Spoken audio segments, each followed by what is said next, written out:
Hello, everyone. This is just a quick tutorial to go over what's kind of a hidden feature. It's called the Chrome Reader Mode.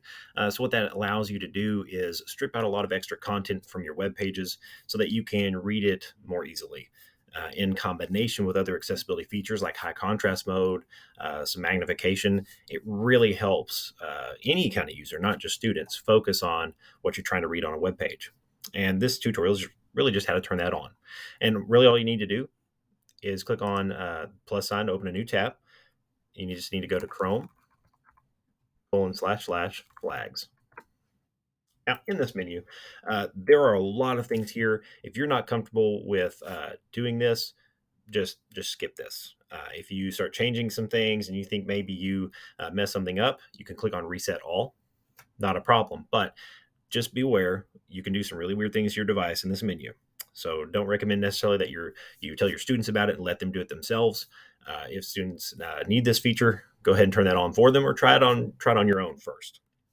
Now I've disabled this for the sake of the tutorial. So any options that you change, it will highlight in blue and put it at the top of the list.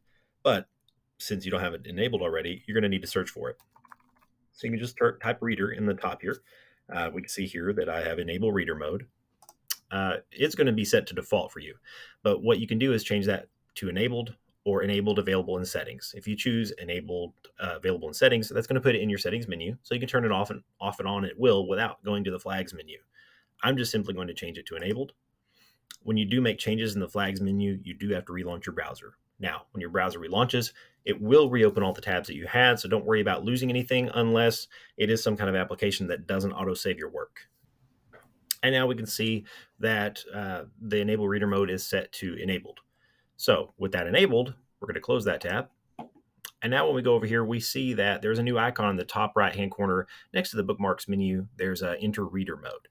So you will lose some functionality of certain web pages. For instance, this web page has kind of a chapters index on the left where I can skip around to the website. When we enter reader mode by clicking this icon in the top right, you do lose that. That's gone because it's simplifying the page. But what you do gain is the ability to zoom in on the web page and make your text as large as you really want. You can zoom out. And as mentioned, in combination with high contrast and other accessibility features, students can gain a lot of use from this method. So if you have any questions, if something's not working for you, if you'd like to see something different specifically, please let me know. I'm here to help. And as always, have a great day. Thank you.